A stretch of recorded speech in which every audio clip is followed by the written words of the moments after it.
Hola y bienvenidos a Be Inglés. Escucha y aprende. Soy Will de ByteDance Education y estoy aquí para acompañarte en un emocionante viaje de aprendizaje. Juntos vamos a explorar los misterios del inglés.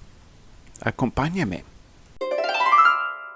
Hoy vamos a hablar de palabras que, aunque parecen simples, son muy útiles en el día a día en inglés.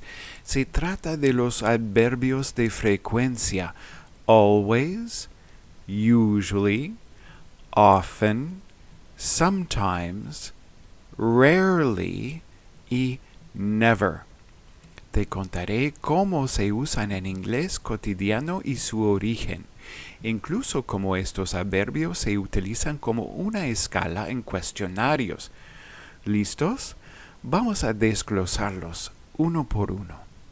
Número 1. Always. La palabra always proviene del inglés antiguo alweg, que significaba todo el camino o continuamente. La verdad es que no sé cómo pronunciarlo en inglés antiguo. Ojo. A lo largo del tiempo, evolucionó hasta convertirse en el siempre que usamos hoy. Uso común. Always se usa para describir acciones que ocurrieron el 100% del tiempo. Por ejemplo, she always goes to the gym in the morning. She always goes to the gym in the morning. Ella siempre va al gimnasio por la mañana. En cuestionarios, always indica la mayor frecuencia posible. Número 2. Usually. Derivada del latín usus, uso o costumbre, la palabra usually llegó al inglés a través del francés y el inglés medio. Mantiene el sentido de algo que sucede de manera habitual. Ahora hablamos un poco del origen del sufijo ly en inglés.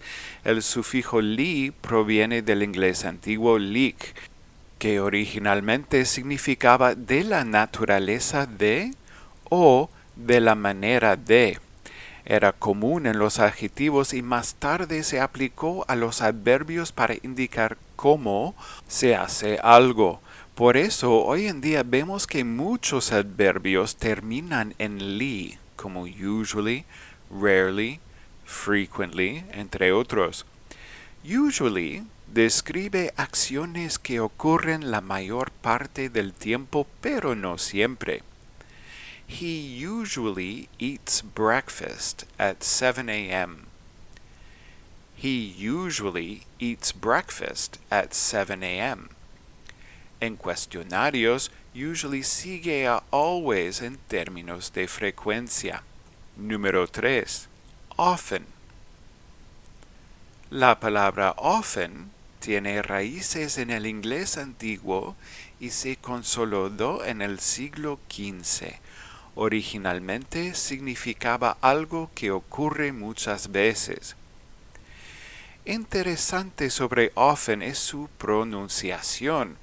Algunos lo pronuncian con la T, often, y otros sin la T, often. La versión sin la T es más común en inglés británico estándar, mientras que en algunas regiones de Estados Unidos y Canadá puedes escuchar ambas versiones. Hoy en día es más frecuente escuchar often sin la T, pero ambas son aceptadas. Se usa para describir acciones que ocurren con frecuencia, aunque no tanto como usually. We often go to the cinema on weekends. We often go to the cinema on weekends. En cuestionarios, often sigue a usually en términos de frecuencia. Número 4. Sometimes.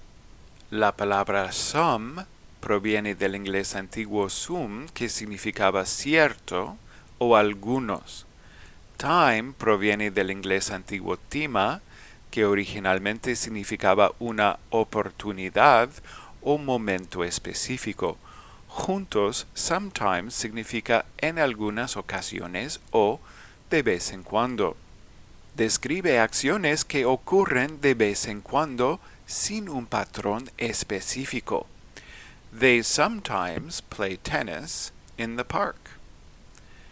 They sometimes play tennis in the park. En cuestionarios, sometimes sigue a often en términos de frecuencia. Número 5. Rarely. La palabra rarely viene de rare, que tiene su origen en el latín rarus, que significaba poco común. Se transformó en rarely para describir acciones que ocurren con muy poca frecuencia.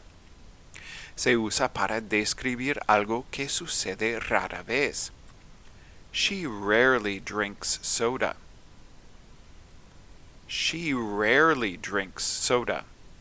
En cuestionarios, rarely indica que algo casi nunca ocurre. Número 6. Never. La palabra never es una fusión de dos términos. Ne, una forma de negación en inglés antiguo que significaba no, y ever, que viene de una palabra inglés antigua cuyo significado era alguna vez o siempre. Al combinarlas, el significado de never es en ningún momento. Este es un gran ejemplo de cómo el inglés ha tomado elementos de diferentes orígenes para crear significados nuevos. La influencia germánica y latina se mezcla aquí, reflejando la historia diversa de la lengua inglesa.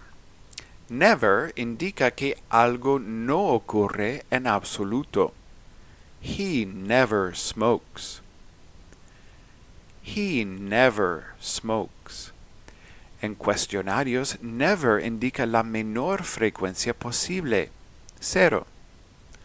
Ahora que sabes un poco más sobre el origen y el uso de estos adverbios de frecuencia, es hora de empezar a utilizarlos. Recuerda que son súper útiles tanto para hablar de tus hábitos diarios como para responder a cuestionarios. Si quieres aprender más sobre el inglés cotidiano, no olvides suscribirte a este podcast y seguirnos en nuestras redes sociales. Gracias por escuchar.